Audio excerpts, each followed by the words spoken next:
Live. Transparency and Merit is now live. Well, yes, this is Transparency and Merit. I'm Brian. I'm with Joe, and this is my first full day. Not full day yet, but I'm in the afternoon, still attempting my fast. Now, the longest I did it before was about 32 hours, and I. Let me just turn this. I just want to. I just want to so I can spread this stuff out. It was about 32 hours, and then I just broke down and I couldn't do it anymore. And is this You're at coming up? about you're at 19 hours right now. Yeah. So yeah, give or take. And there are, right now there are a few times that I can just withhold.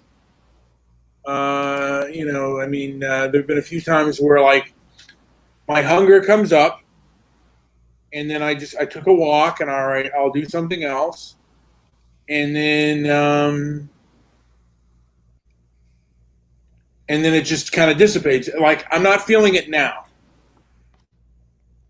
but I imagine sooner or later I'm going to start to feel it a little bit more each time. And I'm not doing, chicken broth. I found, people have recommended chicken broth. I've tried that. The chicken broth tastes nasty, so I prefer just to do it with just plain water.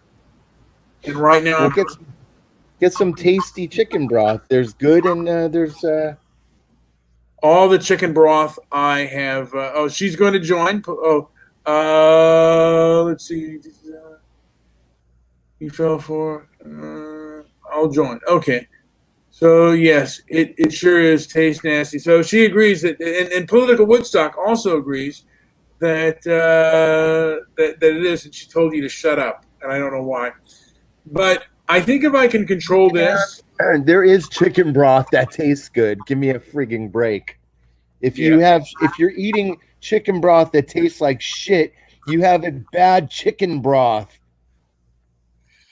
Well, I think this fasting, by the way, um, is going to go further in like just making my life a little bit better each time. Like, because if I can control my food intake, I can probably control other things in my life, including anger, which being online, and for me, I see unfair things. Like I get consumed by it, and I don't know if that's a good thing to do. Because you might want to. For me, I just might want to step away from it. But some of the censorship issues has really angered me, in what seems to be very unfair kind of censorship in my eyes. But I don't. But I know if I'm going to convince anyone that if you come across as anger, or like if you're angry, if you're an angry person, you're not going to really convince anybody, because at the end of the day, a lot of people don't trust and shouldn't trust angry people. So I don't want to do things anger, and if I can help modify my food intake, I can also probably modify my emotional state as well. I think they're probably closely linked, and that, and I could be wrong on that, but I think anytime you modify yourself, you begin to modify other things as well. Very true. Very true. Modifying your speech, modifying your food intake. These all these all could be helpful. Yeah, and right now I'm focused on my food intake, and then also my anger, because like I look online and I see like the way the news media covers things and stuff like that. It does anger me, but at the Yes. same token, you know what? You can't fight. There's certain people that aren't going to listen to you. You just got to move on. And like I said, sometimes you got to take a stand and fight. I had kind of a revelation today, I don't know if you would agree or disagree, but I think pacifism, being a pacifist, is an unnatural state. Now, cowardice and running away, that's natural because if something's bigger or stronger than you and might hurt you, running away is natural. But fighting is natural. Fighting someone who's oppressing you and doing you or striving to do you harm, it is a natural state to try to fight them or avoid them or fight them. Listen. I think what the major override that you're implying here, and that which separates us from everything else, is that we were born with a conscience. So ignoring our conscience and rising above, say, there's, saying you want to fight every time you feel threatened is not realistic either, or No, nor is it natural. So, you must instill common sense, and if there is a fight worth fighting, then sure, why not use yeah. those abilities to do it. Well, you have to be diplomatic as well, but sometimes when diplomacy fails, violence is then required. Not in all circumstances, but some circumstances where the person is not listening to reason and just wants to hurt you or your family or just obstruct what is naturally yours. Then violence and other means are necessary. Particularly if you want to live a free life. I think that you're going to call the police, you're going to seek legal action and punishment and retribution for wrongs done to you, so that those wrongs are not done again. Well, that may be where we're heading right now. We're going to be given some tough choices, and either you can fight it with what you're armed with, your ability to argue or debate. You see how far it can take you, but there could be a point where it gets, where it crosses that line. If you're not allowed to speak or talk, and my opinion is if someone's going to disregard your rights, they're going to disregard other things about you as well. And by nature, should be considered your enemy. I mean, it's one thing if it's a child or a teenager, they don't know any better, but adults in charge should definitely know better. And and how you deal with that enemy remains to be seen, because it's kind of like a chess match, you know. And if you get too aggressive, you can end up losing everything. That's the one thing that the one thing that chess taught me is if I play too much of an offensive game, I end up. It's the same thing with like boxing too. If you play too much of an offensive game, you end up, getting counter struck. So you kind of have to, play it smart and intelligent. But it's difficult to do at times, particularly when when people just really rile your anger, and they're so arrogant and ignorant that they just, go against what you believe, like your sense of what's morally correct and morally fair. And as an American, what I consider to be very un-American behavior and very, unjust behavior, it's very hard not to want to lash out and give that person the what for.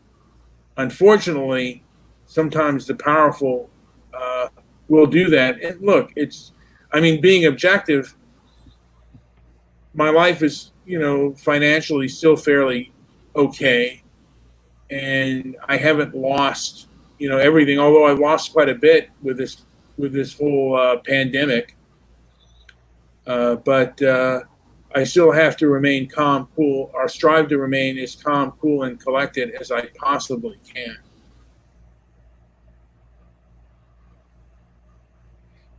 I've lost 40% of my work.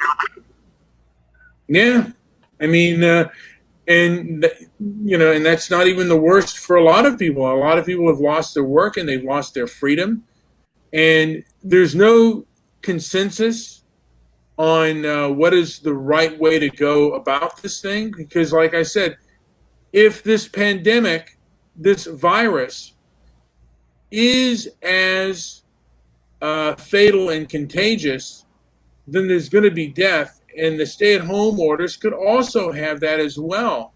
But it's not, it's not proving out to be the case, and a lot of people have become extremely angry, and I'm one of them. I mean, there are other things that have made me extremely angry as well, and they've been around for longer than this lockdown.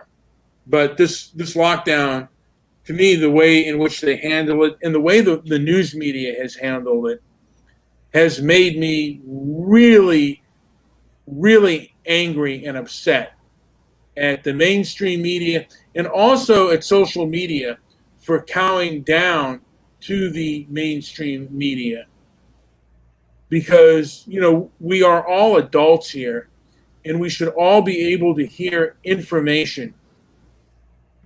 And that's one of the reasons why I started this organization to begin with.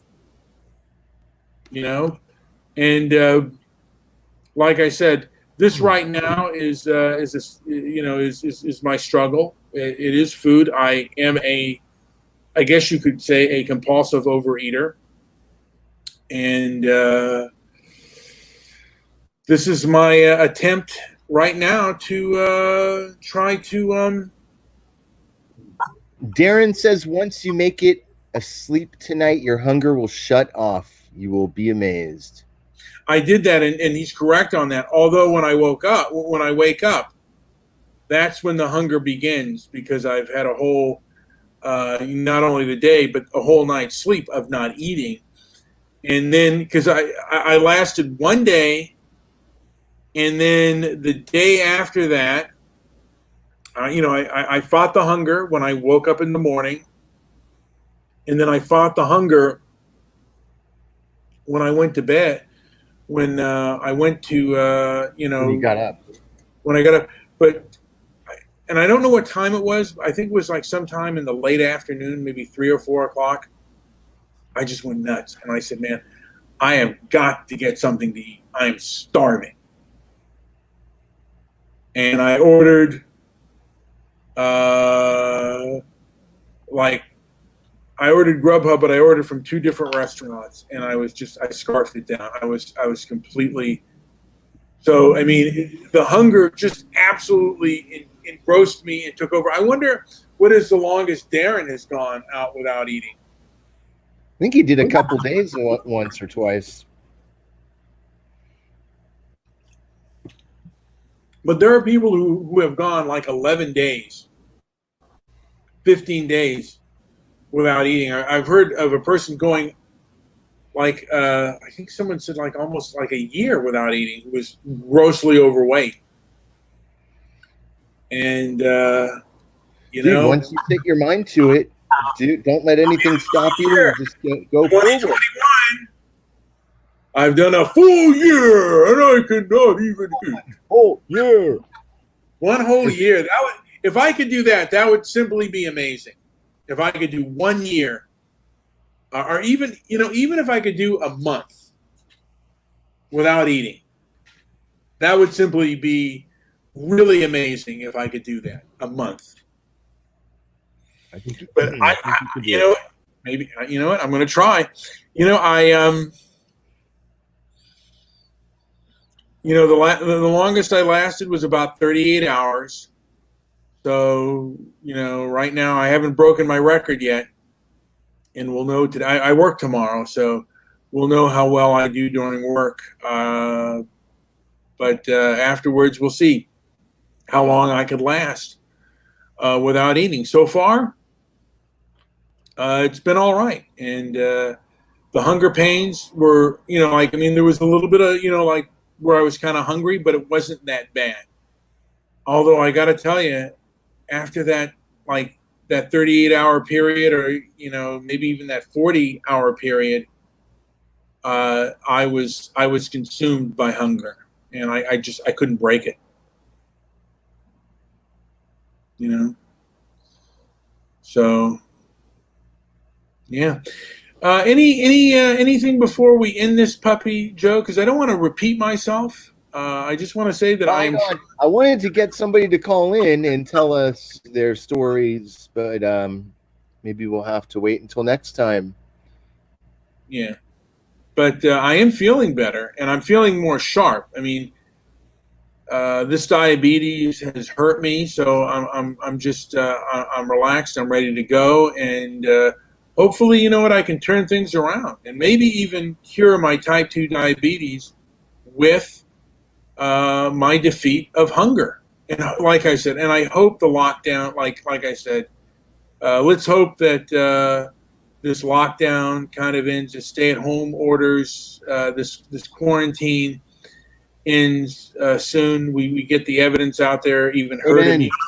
Yeah, I mean, we need to get back to living.